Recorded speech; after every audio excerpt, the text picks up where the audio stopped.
Hello students. तो हमने पिछले वीडियो में देखा था कि इस पेपर के हमने स्टार्टिंग के 5 क्वेश्चन सॉल्व किए थे। हम उसी पेपर को कंटिन्यू करेंगे। ये हमारा जेई मेंस का मैथमेटिक्स पेपर है 7 जनवरी 2020 वाला। ठीक है, तो हम ये वाला क्वेश्चन सॉल्व करेंगे अब। तो इस क्वेश्चन में हमको क्या दिया है, हमको दिया है कि y equal to y x एक फंक्शन है जो कि सॉल्यूशन किसका है, इस डिफरेंशियल इक्वेशन का सॉल्यूशन है। ठीक है, और हमको क्या बोला है कि y ऑफ 0 कितना दिया है 0 और y ऑफ 1 की वैल्यू हमको निकालना है। ठीक है, एक ये क्वेश्चन में चेंज कर लेना, ये जो डिफरेंशियल इक्वेशन है ना, इसमें कहीं भी इक्वल टू नहीं दिखना ना, ये माइनस ना होके ये इक्वल टू है। ठीक है, ये चीज़ चेंज कर लेना क्वेश्चन में। ये मुझे जो डिफरेंशियल इक्वेशन दी है वो मुझे दी है e raise to power y into d y by d x minus 1 minus of e x equal to 0। ये है मेरी डिफरेंशियल इक्वेशन। ठीक है, अभी मैं क्या कर रहा हूँ, इसको मैं ऐसा लिख सकता हूँ e raise to power y d y by d x minus 1 is equal to e x. ठीक है, अभी आप एक रूल से फेमिलियर होंगे, अगर मैं यू वाई वी का d y by d x लूँ, है ना, तो इसका मैं क्या करता था, पहले ऊपर वाले पार्ट का डिफरेंशिएशन ले लेता था, इनटू क्या कर देता था, नीचे वाले फंक्शन से मल्टीप्लाई कर देता, फिर minus of d v by d x into u upon v square, ये रहता था ना। तो अब जो आप ये टर्म देखोगे, तो देखो ये टर्म आप करोगे तो आपको लगेगा ना कि ये ई रेज़्ड पावर वाई है और ये क्या है d y by d x है और माइनस 1 है, लेकिन ब्रैकेट में बाहर ई वाई है ना, तो जब हम ब्रैकेट खोलेंगे तो दोनों में ई वाई आना चाहिए। तो मैं उस टर्म में इसको सेटल करने की कोशिश करता हूँ कि अगर इस टर्म में सेटल हो जाता है ये, तो मेरा क्वेश्चन बहुत ईजी बन जाएगा, मुझे फालतू का जो डिफरेंशियल इक्वेशंस के फॉर्म्स हैं वो यूज़ ना करने पड़ेंगे। तो देखो इसको अगर मैंने इसको खोला तो क्या लिख सकता हूँ, e raised to power y into d y by d x minus e raised to power y is equal to e to the power x, है ना। अब मैं क्या करता हूँ, इधर से e raised to power 2x divide करता हूँ और इधर से e raised to power 2x divide करूँगा। ठीक है, अब ये चीज़ देखो, ये चीज़ क्या बन गई मेरी, ये बन गई e raised to power y, ये क्या है मेरा d y by d x, और मैं क्या कर रहा, मैंने ई रेज़्ड टू पावर 2x से डिवाइड किया और मैं एक और चीज़ कर रहा हूँ, इसमें ई रेज़्ड टू पावर x से मल्टीप्लाई कर रहा हूँ होल को। ठीक है, तो मैं इधर भी करूँगा।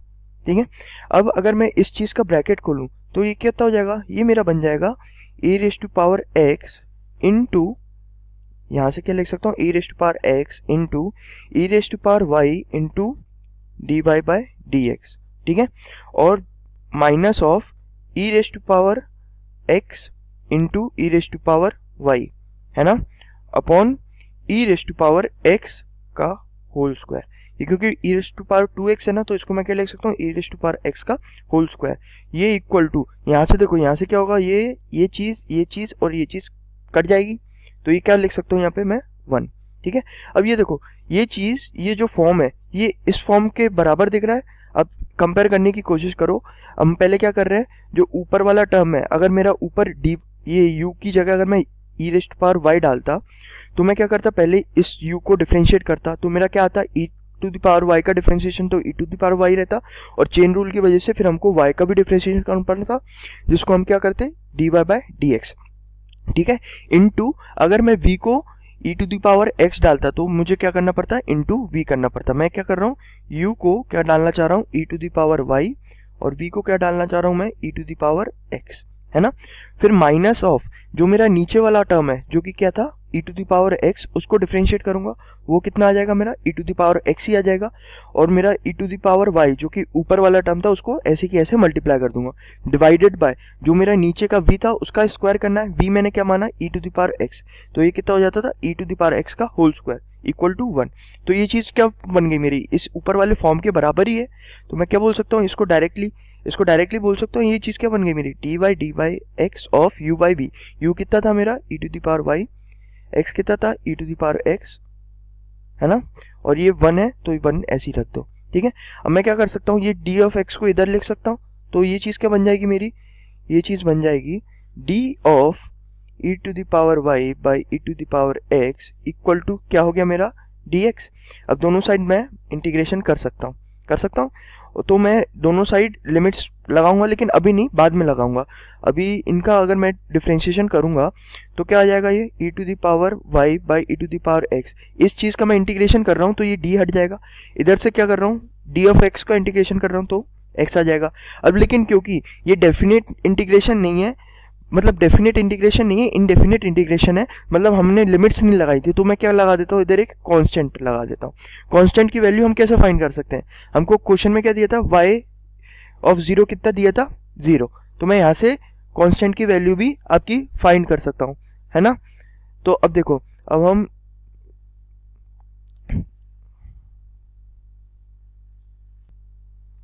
ठीक है, अब हम हाँ, तो हमारा यहाँ पे क्या आ गया था, e to the power y by e to the power x कितना आ गया, x प्लस सी, है ना। तो अब हम क्या कर सकते हैं, इसमें मुझे क्वेश्चन में दिया था f ऑफ 0 कितना दिया था, 0 दिया था, है ना। तो मैं क्या बोल सकता हूँ, यानी कि x जब 0 है तो मेरा y की वैल्यू भी कितनी है, 0, है ना। तो मैं क्या कर सकता हूँ, x अगर इस इक्वेशन में x को 0 और y को 0 डाल सकता हूँ, तो e टू द पावर 0 कितना हो जाएगा मेरा 1, e टू द पावर 0 कितना हो जाएगा 1, और ये कितना हो जाएगा 0 प्लस c, तो यहाँ से c की वैल्यू कितनी आ गई मेरी 1। तो जो मेरी फाइनली इक्वेशन बनेगी वो कितनी बनेगी, e to the power y by e to the power x equal to क्या आ जाएगा मेरा, x प्लस 1।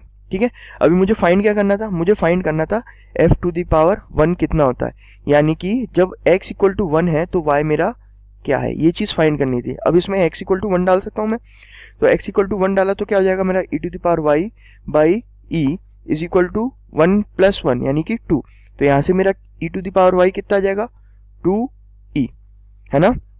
तो यहाँ से y निकाल सकता हूँ कैसे, दोनों साइड लॉग ले लूँगा, दोनों साइड लॉग लिया तो क्या आ जाएगा, y ln e कितना होता है 1, और ये 2, तो ये 2e ln ऑफ 2e हमारा आंसर आ जाएगा। क्लियर है, इसको ln ऑफ 2e को भी आप फर्दर आप सिंप्लीफाई कर सकते हो, कैसे, ln e प्लस ln 2 लिख सकते हो, तो इसको फर्दर आप लिखना चाहो तो 1 प्लस ln 2 भी लिख सकते हो। ठीक है, चलो अब हम देखते हैं अगला क्वेश्चन, ये क्वेश्चन नंबर 7 है। इसमें हमको y फंक्शन ऑफ अल्फा के रूप में दिया हुआ है, और मुझे क्या बोला है, y कितना फंक्शन है, 2 into tan alpha plus cot alpha by 1 plus tan square alpha plus क्या दिया है 1 बाय साइन स्क्वायर अल्फा। और मुझे क्या दिया है, अल्फा कितना दिया है, मुझे अल्फा दिया हुआ है 3 पाई/4 से पाई पे है, मतलब कि सेकंड क्वाड्रेंट में। इस चीज़ का सिग्निफिकेंस क्यों आता है, क्योंकि देखना आप जब क्वेश्चन में देखोगे ना, ये जो अंडर रूट है ना, अंडर रूट से मुझे कोई चीज़ बाहर निकालनी पड़ेगी, तभी ये अल्फा का मुझे दिया हुआ है। चलो पहले अपन इस चीज़ को ना कन्वर्ट करके देखते हैं कि ये चीज़ को सिंप्लीफाई करेंगे तो क्या बन रहा है एक्सप्रेशन मेरा। तो पहले तो सबसे पहले ये वाई और अल्फा लिखते हैं। यहाँ पे मेरा वाई और अल्फा कैसा दिया हुआ है, ये है मेरा 2 of tan alpha plus cot alpha by 1 plus tan square alpha plus 1 by sine square alpha, ये सारा अंडर रूट में ही है। ठीक है, अब इसको मैं क्या कर रहा हूँ, साइन और कॉस में मैं क्योंकि कंफर्टेबल हूँ तो साइन और कॉस में कन्वर्ट करने की कोशिश करता हूँ। तो मैं क्या करता हूँ, 2 इधर है, टेन अल्फा को क्या लिख सकता हूँ मैं, sine alpha by cos alpha.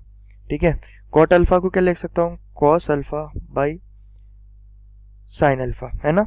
और मैं क्या कर सकता हूँ, इधर से नीचे को 1 प्लस टेन स्क्वायर अल्फा कितना हो जाएगा, sign square alpha by cos square alpha. ठीक है, ये तो मेरा हो गया, ये चीज़ पूरा मेरा अंडर रूट में है, ये पूरा मेरा अंडर रूट में। और फिर क्या है मेरा, ये plus 1 by sine square alpha भी है। ठीक है, अब मैं क्या कर सकता हूँ, इस चीज़ को क्या लिख सकता हूँ मैं, ये जो कॉस स्क्वायर अल्फा है इसको मैं एलसीएम ले लेता हूँ नीचे से, तो ये कितना हो जाएगा, कॉस स्क्वायर अल्फा, तो अब ऊपर जो 1 है तो ये क्या होगा, कॉस स्क्वायर अल्फा ऊपर आ जाएगा, तो बनेगा क्या, sine square alpha plus cos square alpha. लेकिन sine square alpha plus cos square alpha कितना होता है मेरा 1, तो यहाँ पे 1 डायरेक्ट लिख देता हूँ मैं। और अगर मैं अब ऊपर वाली चीज़ का देखूँ, ऊपर वाली चीज़ का क्या था, ये कॉस अल्फा साइन अल्फा, दोनों का क्या कर लेता हूँ, फिर से एलसीएम लेता हूँ, तो क्या आ जाएगा, साइन अल्फा कॉस अल्फा। और ऊपर अगर देखूँ तो ऊपर क्या बनेगा मेरा, साइन अल्फा इधर मल्टीप्लाई होगा तो वो कितना हो जाएगा, sign square alpha, cos alpha यहाँ पे मल्टीप्लाई होगा तो ये कितना हो जाएगा, कॉस स्क्वायर अल्फा। तो दोनों को ऐड करूंगा तो कितना बनेगा, sign square alpha plus cos square alpha, जो कि फिर से मेरा क्या हो जाएगा 1, है ना। तो ये चीज़ तो मेरी इतनी बन गई, और ये किससे मल्टीप्लाइड था, 2 से, और मेरा इधर क्या आएगा 1 बाय साइन स्क्वायर अल्फा। ठीक है, इसका क्या है, टोटल का अंडर रूट है ना। ठीक है, अब इसको मैं फर्दर आगे कैसे सिंप्लीफाई कर सकता हूँ, ये जो मेरा कॉस अल्फा है इसको कॉस अल्फा और ये 2 कट जाएगा। ठीक है, तो ये कितना बचेगा, कॉस अल्फा ऊपर आ जाएगा, साइन अल्फा नीचे आ जाएगा। तो क्या कर सकता हूँ, under root of 2 cos alpha by sine alpha plus 1 by sine square alpha. ये हो सकता है ना। तो यहाँ से अब मैं आगे लिखूंगा तो क्या लिख सकता हूँ, एलसीएम को मैं क्या कर लेता हूँ, कॉमन ले लेता हूँ, साइन स्क्वायर अल्फा यहाँ पे। तो ये ऊपर कितना बन जाएगा, ये बन जाएगा मेरा 2 cos alpha into sine alpha plus 1। ठीक है, अब ये देखो 1 को मैं क्या लिख सकता हूँ, 1 को मैं sign square alpha plus cos square alpha भी लिख सकता हूँ ना। तो ये चीज़ क्या बन जाएगी मेरी, sine square alpha plus cos square alpha plus 2 sine alpha और कॉस अल्फा, है ना, divided by sine square alpha. ठीक है, अब ये चीज़ देखो, ये चीज़ क्या बन गई मेरी, sine square alpha plus cos square alpha plus 2 sine alpha cos alpha. तो इसको मैं a square plus b square plus 2ab से कंपेयर करूंगा तो इस चीज़ को क्या लिख सकता हूँ मैं, a प्लस बी का होल स्क्वायर लिख सकता हूँ ना। तो इस चीज़ को मैं लिखूंगा तो क्या लिख सकता हूँ, फर्दर अगर सिंप्लीफाई करूंगा तो क्या हो जाएगा, ये sine alpha plus cos alpha का होल स्क्वायर, है ना, उसका under root divided by under root of, नीचे कितना था मेरा, साइन स्क्वायर अल्फा का होल स्क्वायर। ठीक है, अब देखो जब भी ये अंदर स्क्वायर रहता और उस चीज का मैं अंडर रूट लूं तो मेरा जो निकलेगा फाइनल आंसर वो क्या निकलेगा, मैं directly sign alpha plus cos alpha नहीं लिख सकता। क्यों, क्योंकि अगर इसका अंदर नेगेटिव रहेगा तो उसका आंसर भी वही चीज आना चाहिए, क्योंकि नेगेटिव का स्क्वायर क्या हो जाएगा, पॉजिटिव, और फिर उसका अंडर रूट लोगे तो आपको जरूरी नहीं कि आपका पॉजिटिव भी आ सकता है और आंसर आपका नेगेटिव भी आ सकता है ना। तो मैं क्या लिख देता हूँ, इसका प्रॉब्लम को डील करने के लिए मॉड में निकालता हूँ इसका आंसर। तो मैं इसको मॉड में लिख देता हूँ कि sign alpha plus cos alpha mod में आएगा divided by mod of sine alpha. ठीक है, तो अब मैं इसमें आगे क्या लिख सकता हूँ, इसको मैं जो साइन अल्फा है कॉस अल्फा ये सब चीज़ मॉड में है, तो मैं क्या कर सकता हूँ, इसको mod of sine alpha by sine alpha plus cos alpha by sine alpha लिख सकता हूँ। ये क्या हो जाएगा मेरा, sine alpha by sine alpha, ये तो 1 हो गया, और ये क्या हो जाएगा मेरा कॉट ऑफ अल्फा। अब ठीक है, अब क्वेश्चन में क्या दिया है, जो अल्फा की रेंज दी है वो कौन सी दी है मुझे, 3π/4 से कहाँ तक दी है, पाई। तो ये कौन सा क्वाड्रेंट है, सेकंड क्वाड्रेंट है, और सेकंड क्वाड्रेंट में कॉट क्या रहता है मेरा, नेगेटिव। लेकिन जो 3π/4 से पाई रहता है उसमें नेगेटिव -1 से ऊपर रहता है, मतलब -1 टू इन्फिनिटी जाता है ना, -1 टू -इन्फिनिटी। तो अगर मैं अंदर वाली वैल्यू देखूं तो ये कितना हो जाएगा, ये 1 -1 यानी 0 से -इन्फिनिटी जाएगा। ये मतलब जो ये अंदर वाली वैल्यू रहेगी वो क्या हमेशा नेगेटिव रहेगी, तो मॉड से बाहर रहेगा तो क्या निकलेगा, ये माइनस निकलेगा। तो ये कितना हो जाएगा, minus of 1 plus cot alpha. ये क्या आ गया मेरा, dy बाय, नहीं ये आ गया मेरा y, है ना। तो अब मैं क्या कर सकता हूँ, मुझे फाइंड क्या करना है, मुझे फाइंड करना है dy/dx कितने पे, जब अल्फा मेरा कितना है 5π/6, है ना। तो अब मैं इधर से dy/dx लिख सकता हूँ, तो dy/dx कितना होगा मेरा, ये तो y है, dy/dx कितना होगा, ये पार्ट तो कांस्टेंट है तो कांस्टेंट तो 0 रहेगा। कॉट अल्फा का डिफरेंशिएशन क्या होता है, minus of cosec square alpha, लेकिन ये माइनस साइन भी है इधर, इसको मत भूलना। तो minus of minus cosec square alpha, यानी कि वो कितना हो जाएगा, प्लस कोसेक स्क्वायर अल्फा। और ये मुझे कब फाइंड करना है, जब अल्फा कितना है, 5π/6। ठीक है, तो इसको मैं क्या लिख सकता हूँ, 1 साइन स्क्वायर अल्फा, और 5π/6 पे साइन अल्फा कितना रहता है मेरा, साइन अल्फा रहता है 1/2। तो ये कितना हो जाएगा, 1/1/2 का होल स्क्वायर, जो कि कितना हो जाएगा मेरा 4। ठीक है, हमारा आंसर क्या आएगा यहाँ से 4। तो देखो अब हम नेक्स्ट क्वेश्चन करते हैं। इस क्वेश्चन में हमको क्या बोला है कि जो मेरा फंक्शन है उसका जो डोमेन है वो कितना दिया है, -7 से इन्फिनिटी, और उसका रेंज दिया है रियल नंबर्स, और मुझे बोला है कि वो कंटिन्यूस कहाँ से कहाँ तक है, -7 से 0, और डिफरेंशियल पर कहाँ से कहाँ तक है, -7 से 0 तक। ठीक है, और मुझे क्या बोला है कि इफ़ f ऑफ -7 -3 है, और क्या बोला है f' 2 से हमेशा छोटा है, और क्या बोला है कि x जो है उसकी डोमेन क्या है, मतलब x कहाँ से कहाँ तक रह सकता है, x रह सकता है मेरा -7 से 0। तो ऐसे में जो मेरी फंक्शंस की वैल्यू है, जो f ऑफ -1 है और f ऑफ 0 है, तो उनका इंटरवल क्या होगा, मुझे ये फाइंड करना है। ठीक है, तो इसके लिए सबसे पहले तो मैं क्या करता हूँ, मीन वैल्यू थ्योरम यूज़ करता हूँ। तो जो ये थ्योरम रहती है वो क्या बताती है हमें, मुझे बताती है कि अगर कोई भी function a to b range में क्या है, डिफरेंशिएबल, और a टू b में वो चीज़ क्या है, कंटिन्यूस,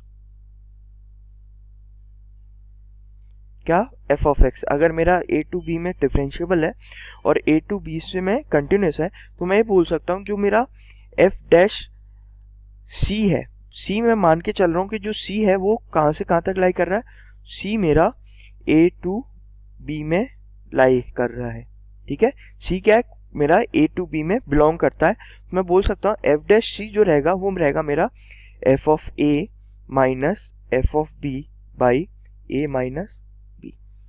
इसका मतलब क्या है कि अगर मैं, क्योंकि देखो यहाँ पे a और b पे लिमिट्स कंटिन्यूस है, मतलब a और b पे हम फंक्शन की वैल्यू निकाल सकते हैं। ठीक है, वो a और b पे डिफरेंशिएबल है नहीं है, a और b पे डिफरेंशिएबल नहीं है, लेकिन हमको उस चीज़ की ज़रूरत नहीं पड़ती, हमको सिर्फ कंटिन्यूस से लेना देना है। तो मैं क्या बोल सकता हूँ कि जब भी फंक्शन को किसी दो पॉइंट पे, ये अगर कोई फंक्शन दिया रैंडमली, तो मैं बोल सकता हूँ कोई भी अगर मैं दो पॉइंट कंसिडर करूँ, एक ये पॉइंट मान लूँ, एक ये पॉइंट मान लूँ, तो इन दोनों पॉइंट को अगर मैं कंसिडर करूँ, तो अगर मैं इसका सीकेंड की स्लोप लूँ, इस पॉइंट से इस पॉइंट की क्या ले रहा हूँ मैं, सीकेंड की स्लोप, तो वो क्या बोल सकता हूँ, वो ऐसा है कि वो इस फंक्शन पे किसी भी पॉइंट पे मैं dy बाई dx लूँगा, तो वो जो दो स्लोप रहेंगी वो क्या रहेंगी, बराबर। उससे ये फॉर्मूला आता है कि f डैश ऑफ c क्या है, मेरा f of a minus f of b by a minus b, जो कि c मेरा क्या है, वो c रहेगा कि इस डोमेन में वो सी लाई करेगा। ठीक है, अब मैं क्या बोल सकता हूँ, इसका यूज करके बोल सकता हूँ कि अगर मुझे क्या दिया है यहाँ पे, फंक्शन f डैश x दिया है, कोई भी फंक्शन f डैश x दिया है, कोई भी फंक्शन, और मैं बोल लेता हूँ a को मैं मान लेता हूँ -7 और b को इसमें मान के चल रहा हूँ, मैं b को मान लेता हूँ -1। ठीक है, तो मैं क्या बोल सकता हूँ, ये नीचे क्या आ जाएगा, मेरा a कितना है -7 और b कितना है -1। तो यहाँ से क्या लिख सकता हूँ मैं, f of -7 minus of f of -1 by -7, और ये माइनस का माइनस माइनस है तो ये प्लस हो जाएगा, तो ये कितना हो जाएगा, -7 + 1 यानी कि -6। ठीक है, और अगर इसको एक और तरीके से लिख सकता हूँ मैं, एक और तरीके से कैसे लिख सकता हूँ मैं, इसी चीज़ को अगर मैं a तो वही रखूँ और b को चेंज करके मैं क्या कर देता हूँ, 0 कर देता हूँ, तो यहाँ पे क्या आ जाएगा, ये चीज़ को मैं लिख सकता हूँ -7 माइनस ऑफ, यहाँ पे क्या लिख सकता हूँ, 0। तो ये चीज़ क्या हो जाएगी मेरी, f of -7 minus f of 0 by -7। ठीक है, अब ये देखो, ये f डैश x जो भी है मेरा, उसका क्या दिया है मुझे, ये कितना 2 से छोटा है, यानी कि लेस देन इक्वल टू 2। तो ये दोनों f डैश x दोनों जगह में लेस देन इक्वल टू 2 लिख सकता हूँ, है ना। अब ये -6 है, तो अगर मैं ये -6 दोनों जगह मल्टीप्लाई करता हूँ, मैं इतनी माइनस माइनस दोनों जगह मल्टीप्लाई करता हूँ, तो जब भी माइनस रहता है कभी भी इक्वालिटी क्या हो जाती है, उस केस में रिवर्स हो जाती है ना। तो मैं क्या कर रहा हूँ, इन दोनों जगह -6 मल्टीप्लाई कर देता हूँ, तो ये क्या बन जाएगा मेरा, ये बन जाएगा मेरा f of -7 minus of f of -1। ये किसके, ये इक्वलिटी रिवर्स हो जाएगी और ये क्या आ जाएगा, 6 × 2 यानी कि 12 का माइनस। ठीक है, अब मैं क्या कर सकता हूँ, जो मेरा f ऑफ -1 है वो क्या आ जाएगा, इस साइड ला सकता हूँ उसको, है ना। तो ये कितना आ जाएगा, f ऑफ -1, और तो फिर से मैं इक्वलिटी रिवर्स कर दूंगा, है ना। और f ऑफ -7 इधर है और ये जो -12 है ये इधर आ जाएगा, तो ये कितना बन जाएगा, +12। ठीक है, अब सिमिलरली मैं f ऑफ 0 के लिए भी इधर से वैसे ही लिख सकता हूँ, क्या लिख सकता हूँ मैं, f of -7 minus of f of 0, यहाँ पे क्या हो जाएगा, ग्रेटर देन इक्वल टू 2 × 7 यानी कि -14, है ना। और f ऑफ 0 कितना हो जाएगा, इधर 0 ले आया तो ये इक्वालिटी फिर से रिवर्स हो जाएगी, ये कितना हो जाएगा, f ऑफ -7 + 14। ठीक है, अब f ऑफ -7 की आपको क्या दिए थे क्वेश्चन में, वैल्यू दी थी, कितनी दी थी, -3। तो यहाँ से क्या लिख सकता हूँ, जो f ऑफ -1 है वो कितना हो जाएगा, -3 + 12। तो 12 - 3 कितना होता है, 9। तो ये चीज़ का कितना आ गया वैल्यू, 9 से छोटा या 9 के बराबर। अब इस चीज़ में इधर डालूंगा तो ये कितना हो जाएगा, -3 प्लस 14, तो 14 माइनस 3 कितना हो जाएगा मेरा 11, तो ये कितना हो जाएगा 11 से छोटा है 11 की इक्वल। तो मेरे दो रिजल्ट क्या आ गए, मेरा दो रिजल्ट ये आया कि एफ ऑफ -1 मेरा किसके छोटा या इक्वल है 9 के, और एंड एफ ऑफ 0 क्या आया मेरा, एफ ऑफ 0 आया मेरा 11 से छोटा या इक्वल। तो अगर मैं इन दोनों को ऐड कर दूं, F of 0 plus F of -1 add कर सकता हूँ, क्योंकि दोनों का जो मेरा इक्वालिटी का डायरेक्शन है वो क्या है, सेम है, तो मैं दोनों को सिंपली ऐड कर सकता हूँ। तो क्या कर सकता हूँ इधर 9 + 11 यानी कि 20 से छोटा या 20 के इक्वल। तो फाइनली मेरा जो आंसर आता है वो क्या आता है, F of 0 plus F of -1 वो क्या होगा 20 से छोटा या 20 के बराबर। ठीक है, तो मेरा आंसर ये आएगा। क्लियर है? ओके चलो, तो अब नया क्वेश्चन देखते हैं। इस क्वेश्चन में क्या दिया है हमको, ए वेक्टर दिया हुआ है alpha i cap plus 2j cap plus beta k cap. ठीक है, और मुझे क्या बोला है, ये lies in the plane of the vectors. B vector दिया हुआ i cap plus j cap, c vector दिया i cap minus j cap plus 4k cap. मुझे क्या बोला है, यानी कि अगर मैं इसको एक प्लेन मान लेता हूँ, ये एक प्लेन है, इसमें अगर मेरा ये वेक्टर बी है और वेक्टर सी, ये दोनों प्लेन में लाई कर रहा है। मुझे क्या बोला है, जो ए वेक्टर है वो क्या है, वो भी इसी प्लेन में लाई कर रहा है। मतलब मेरे तीनों वेक्टर क्या है, सेम प्लेन में लाई कर रहे हैं। ठीक है, और मुझे ये तीनों वेक्टर दिए हुए हैं इंडिविजुअली कि ए वेक्टर क्या है मेरा, बी वेक्टर क्या है और सी वेक्टर क्या है। मुझे क्या बोला है कि जो मेरा ये बी वेक्टर है, अगर ये बी वेक्टर है और ये सी वेक्टर है, एक और कंडीशन क्या बोली है, ये बी वेक्टर है और ये सी वेक्टर है, तो मेरा जो ए वेक्टर है वो क्या कर रहा है, इन दोनों वेक्टरों को बाइसेक्ट कर रहा है। कितने एंगलों पे, इक्वल एंगल पे। मतलब ये वाला एंगल है जो मेरा और ये वाला एंगल है वो क्या है, दोनों इक्वल है। समझा? तो ठीक है, तो हम क्या कर सकते हैं, हमको क्या करना पड़ेगा, अल्फा और बीटा फाइंड करना है ना। तो दो अननोन है, तो दो अननोन फाइंड करना पड़ेगा। तो हम क्या करेंगे, हमें दो इक्वेशन बनानी पड़ेंगी। टू अननोन्स के लिए कितनी इक्वेशन चाहिए पड़ेंगी, 2 इक्वेशंस। तो ठीक है, तो 2 इक्वेशंस के लिए हम दो कंडीशन लगा सकते हैं, एक तो ये कंडीशन और एक ये कंडीशन।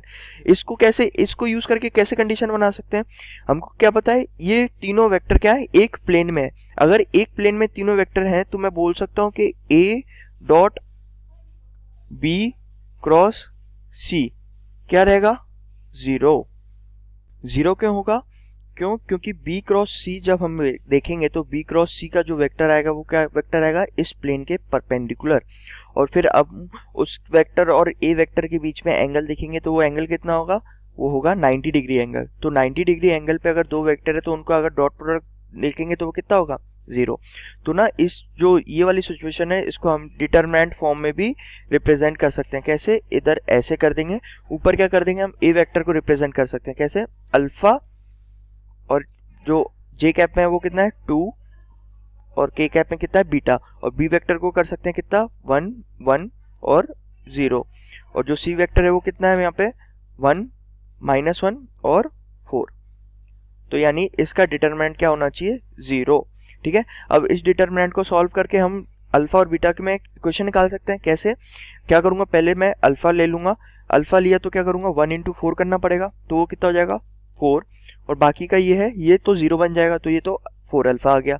फिर क्या करूंगा, -2 करूंगा, तो क्या आएगा 1 × 4 और 1 × 0, तो ये चीज तो 0 हो जाएगी, बचेगा क्या 4, तो ये कितना हो जाएगा 2 × 4। फिर क्या कर सकता हूँ, प्लस बीटा, तो क्या आएगा 1 × -1, ये हो जाएगा -1, और 1 × 1 ये कितना हो जाएगा 1, तो यहाँ पे -1। ठीक है, तो ये कितना आ गया मेरा, ये चीज कितना होना चाहिए 0। तो यहाँ से मेरी कंडीशन क्या आ गई, मेरी कंडीशन आ गई 4 अल्फा -8 -2 बीटा = 0। यानी कि अगर मैं 2 कॉमन ले लूँ तो क्या बोल सकता हूँ, 2 अल्फा -4 बीटा = 0। ये कंडीशन आ गई मेरी 1। ठीक है, अब दूसरी कंडीशन कहाँ से निकाल सकता हूँ मैं, दूसरी कंडीशन निकाल सकता हूँ यहाँ से, है ना। तो यहाँ से दूसरी कंडीशन निकाल सकता हूँ कैसे, क्योंकि ये एंगल और ये एंगल इक्वल है। तो एंगल हम जब भी वेक्टर में फाइंड करते थे तो कैसे फाइंड करते थे हम, डॉट प्रोडक्ट की मदद से, है ना। तो मैं क्या बोल सकता हूँ, अगर ये एंगल और ये एंगल इक्वल है तो मैं बोल सकता हूँ कि इसका एंगल कैसे फाइंड करूंगा मैं, b.a upon mod b × mod a। है ना, ये चीज क्या हो जाएगा कॉस थीटा। और अगर दोनों थीटा इक्वल है तो दोनों के कॉस क्या होने चाहिए इक्वल। और अगर मैं इसका कॉस थीटा लूंगा तो वो कैसे लिखूंगा मैं, वो लिखूंगा a dot c upon mod a mod c. ये समझा ना कैसे होता है, ये होता है कि ए डॉट बी अगर होता है a vector dot b vector तो वो कैसे निकाल सकता हूँ, mod a mod b cos theta, है ना।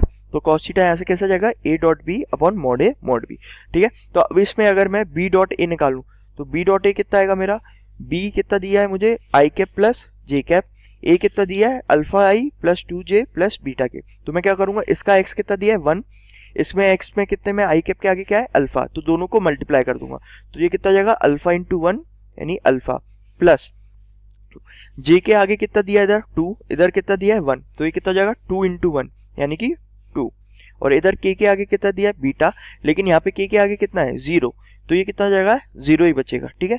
और मुझे अगर अब मॉड बी फाइंड करना है तो मॉड बी कैसे फाइंड करूंगा मैं, under root of a x square plus b x square plus a z square. तो यहाँ से क्या हो जाएगा मेरा, मॉड बी अगर फाइंड करना है तो कितना होगा 1 स्क्वायर प्लस 1 स्क्वायर, और मॉड ए फाइंड करना पड़ेगा तो क्या होगा ये alpha square plus 2 square plus beta square, ठीक है।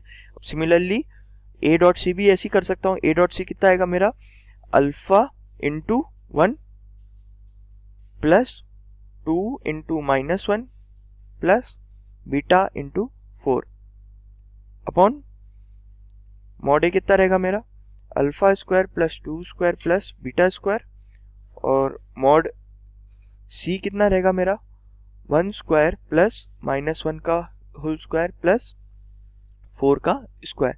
तो ये चीज और ये चीज तो कैंसिल हो जाएगी, है ना। और ऊपर क्या लिख सकता हूं मैं, अल्फा यहाँ से क्या आ जाएगा मेरा अल्फा प्लस 2, और नीचे क्या रहेगा मेरा अंडर रूट ऑफ 2, ठीक है। और यहाँ से क्या आ जाएगा मेरा ये अल्फा प्लस ये कितना था 2 इंटू -1 यानी कि माइनस ऑफ 2, और ये कितना है प्लस 4 बीटा बाई ये कितना बनेगा 1 स्क्वायर प्लस 1 स्क्वायर यानी 2, 4 स्क्वायर कितना होता है 16 यानी कि अंडर रूट ऑफ 18। तो यहाँ से रूट 2 और 18 काट दूंगा तो कितना बचेगा 9, तो रूट ऑफ 9 कितना आता है मेरा 3, मतलब कि मैं इस चीज को क्या लिख सकता हूँ 3, ठीक है। अब यहाँ से क्रॉस मल्टीप्लाई करूंगा तो क्या आ जाएगा 3 अल्फा प्लस 3 2 जा 6 equal to alpha -2 plus 4 beta, ठीक है। ये क्या आ जाएगा इधर से अल्फा इधर लाए तो ये तो हो जाएगा 2 अल्फा, 4 बीटा लाए तो -4 बीटा, और इधर हो जाएगा +8 इक्वल टू 0, है ना। इसमें से 2 कॉमन ले ले तो कितना हो जाएगा alpha -2 beta plus 4 equal to 0। तो मेरी दो इक्वेशन यहाँ से आ गई, कौन सी, एक तो आ गई ऊपर वाली इक्वेशन, एक आ गई ये इक्वेशन। अब मुझे क्या करना है यहाँ से अल्फा और बीटा को सॉल्व करना है ना। तो देखो अब मेरी दो इक्वेशन जो थी, अब इनको सॉल्व करने के लिए क्या कर सकता हूँ मैं, जो ये इक्वेशन है मैं क्या कर देता हूँ, ये वाली इक्वेशन को, जो ये वाली इक्वेशन है उसको इससे ऐड कर देता हूँ, ठीक है। इन दोनों को अगर ऐड किया तो क्या आएगा मेरा, नहीं ऐड करने की जगह इनको मैं सब्ट्रैक्ट कर देता हूँ, तो सब्ट्रैक्ट करूंगा तो क्या आएगा, ये वाली इक्वेशन को इससे सब्ट्रैक्ट कर रहा हूँ तो क्या आएगा 2 अल्फा तो कैंसिल हो जाएगा, ठीक है। तो ये कितना हो जाएगा -4 minus of beta minus of 4 beta plus 8, है ना, इक्वल टू क्या हो जाएगा ये 0। तो यहाँ से कितना हो जाएगा -4 minus beta plus 4 beta minus of 8 equal to 0। तो ये कितना हो जाएगा 3 बीटा इज इक्वल टू 12। तो यहाँ से बीटा की वैल्यू कितनी आ गई मेरी, बीटा की वैल्यू आ गई मेरी 4, ठीक है। अब मैं इस 4 बीटा को यहाँ पे डाल सकता हूँ, तो मैं क्या करूँगा अल्फा माइनस 2 बीटा कितना हो जाएगा 2 इंटू 4 यानी कि 8, है ना, प्लस 4 इज इक्वल टू कितना 0। तो यहाँ से अल्फा कितना आ जाएगा, अल्फा भी मेरा 4 ही आ जाएगा, ठीक है, समझा। तो मेरे अल्फा बीटा की वैल्यू क्या आ गई, अल्फा इक्वल टू 4 और बीटा इक्वल टू 4। चलो तो अब हम नेक्स्ट क्वेश्चन करते हैं। नेक्स्ट क्वेश्चन हमको क्या दिया है कि if distance between the foci of a ellipse is 6 and the distance between ये डायरेक्ट्रिक्स है is 12 then the length of is rectum is, ठीक है। तो आप इलिप्स जानते हो, इलिप्स कैसा बनता है मेरा, इलिप्स अगर मेरा एक्स वाई एक्सिस ऐसा है तो मेरा इलिप्स अगर मैं स्टैंडर्ड इलिप्स देखूं तो कितना रहेगा ये वाला ऐसा बनेगा। इसमें अगर मैं फोकाई देखूँ तो फोकाई कहाँ आता है, एक तो इधर आता है, एक इधर आता है। ये इसका कोऑर्डिनेट क्या रहता है, ए ई कॉमा 0, और इधर क्या रहता है माइनस ए ई कॉमा 0। ठीक है, तो अगर इन दोनों पॉइंट के बीच में डिस्टेंस देखूंगा तो कितना आएगा, तो ये यहाँ से क्या लिख सकता हूँ कि डिस्टेंस बिटवीन फोकाई ये कितना होगा 2AE। ठीक है, अब अगर मैं जो डायरेक्ट्रिक्स की बात करूं, डायरेक्ट्रिक्स क्या आएगा, एक डायरेक्ट्रिक्स मेरा इधर आएगा, एक इधर आएगा, है ना। और इसका जो कोऑर्डिनेट रहता है वो कितना रहता है, ये वाला पॉइंट रहता है A/E, 0, और ये कितना रहता है माइनस ऑफ A/E, 0। ठीक है, तो अगर मैं डिस्टेंस बिटवीन टू डायरेक्ट्रिक्स देखूं, डिस्टेंस बिटवीन डायरेक्ट्रिसेस देखूं तो कितना आएगा, A/E इधर है, माइनस A/B इधर है, तो ये कितना जाएगा 2A/E। ठीक है, तो यहाँ से क्या लिख सकता हूँ, मेरा मुझे ये चीज़ दी है कितनी, ये चीज़ दी है मुझे 6, और ये चीज़ कितनी दी है 12, है ना। तो मैं क्या कर देता हूँ, इन दोनों इक्वेशन को आपस में मल्टीप्लाई कर देता हूँ। तो क्या लिख सकता हूँ मैं, 2AE इंटू 2A/E कितना हो जाएगा 6 इंटू 12, है ना। तो ई यहाँ से कैंसिल हो जाएगा, ये कितना रहेगा 2 यानी 4 किससे, यहाँ से 3 से कैंसिल हो जाएगा। तो मेरा ए कितना आ जाएगा, ए स्क्वायर कितना हो जाएगा मेरा 6 इंटू 3 यानी कि 18। तो ए स्क्वायर आ गया मेरा 18। तो और मैं अगर ई निकालना चाहूँ तो मैं क्या कर सकता हूँ, ई निकालने के लिए मैं किसी भी इक्वेशन में ए को पुट कर सकता हूँ। तो यहाँ से ई निकालने के लिए क्या करूँगा, अगर मैं इधर लिखूँ कि 2AE इक्वल टू 6 है, यहाँ से क्या आ जाएगा मेरा AE का वैल्यू कितना हो जाएगा 3, और अंडर रूट ऑफ 18 है तो इसको मैं 3√2 लिख सकता हूँ अभी के लिए। तो ये हो जाएगा 3√2 E इक्वल टू 3, तो 3 यहाँ से कैंसिल हो जाएगा, तो मेरा E कितना आ गया 1/√2। ठीक है, और मुझे अगर B फाइंड करना है, इलिप्स का B मतलब कौन सा लेंथ, ये वाला लेंथ, ये वाला B लेंथ फाइंड करने के लिए क्या कर सकता हूँ, मैं इसको लिख सकता हूँ B square equal to A square 1 minus E square, है ना। तो A स्क्वायर कितना आ गया मेरा, A स्क्वायर हो गया 18, और 1 माइनस E कितना है मेरा 1/√2, तो E स्क्वायर कितना हो जाएगा मेरा 1/2, तो ये कितना हो जाएगा 18 इंटू 1/2 यानी कि 9। ठीक है, तो ये हो जाएगी B स्क्वायर। अभी हमको क्वेश्चन में क्या पूछा, क्वेश्चन में पूछा हमको कि length of lattice rectum. Lattice rectum क्या होता है, जो ये जो पॉइंट रहता है फोकाई, उससे जो लेंथ ये वाली जाती है, इस पे अगर मैं परपेंडिकुलर, तो ये जो लेंथ होती है ये होती है लैटिस रेक्टम। इसको हम फाइंड कैसे करते हैं, इसका जो फॉर्मूला होता है वो रहता है 2B²/A।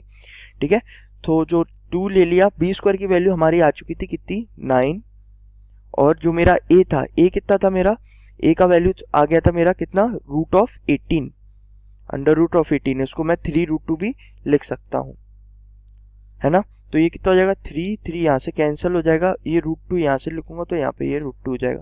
तो फाइनली क्या बचेगा मेरा आंसर 3√2। तो लेंथ ऑफ लैटिस रेक्टम कितनी आ गई मेरी आंसर में 3√2।